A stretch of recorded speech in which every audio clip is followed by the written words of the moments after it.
सर्वात प्रथम आपल्याला शेंगदाणे असे खमंग भाजून घ्यायचे आहेत. एकदम मंद गॅसवर छान मी शेंगदाणे भाजून घेतलेले आहेत.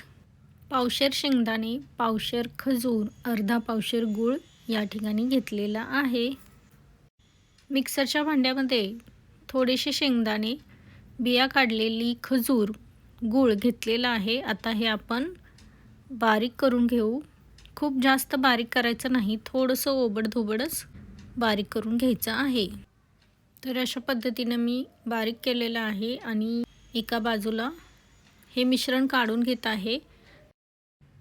हे लाडू अतिशय उपयुक्त आहेत. रक्तवाढीसाठी या लाडवांचा उपयोग केला जातो. शेंगदाण्यात कॅल्शियम आणि व्हिटॅमिन डी जास्त प्रमाणात आढळते, त्यामुळे हाडे मजबूत होतात. आयर्न, कॅल्शियम आणि व्हिटॅमिन्सनी भरलेले हे लाडू शक्तिवर्धक आहेत.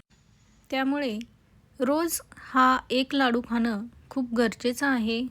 लहान मुलं तर हे लाडू खूप आवडीने खातात. आता उरलेले सर्व मिश्रण मी याच पद्धतीनं बारीक करून घेतलेलं आहे. झटपट होणारे असे हे लाडू आहेत. अजिबात कष्ट पडत नाहीत हे लाडू बनवण्यासाठी. जवळपास 5 चमचे तूप मी यामध्ये टाकून घेतलेलं आहे. हिवाळ्यात आवर्जून करावी अशी ही रेसिपी आहे. आता फक्त सर्व मिश्रण एकत्रित करायचं आणि त्याचे लाडू बनवून घ्यायचे. शरीरातील विषारी पदार्थ बाहेर टाकण्यासाठी गूळ शेंगदाणे मदत करतात, त्यामुळे चेहऱ्यावरती आपोआप ग्लो तयार होतो. हृदयासाठी देखील हे लाडू अतिशय उपयुक्त आहेत. शेंगदाण्यामध्ये व्हिटॅमिन ई असल्यामुळे त्वचेचे आणि केसांचे आरोग्य उत्तम राहते. अँटीऑक्सिडंटने भरलेले हे लाडू बलवृद्धी करणारे आहेत.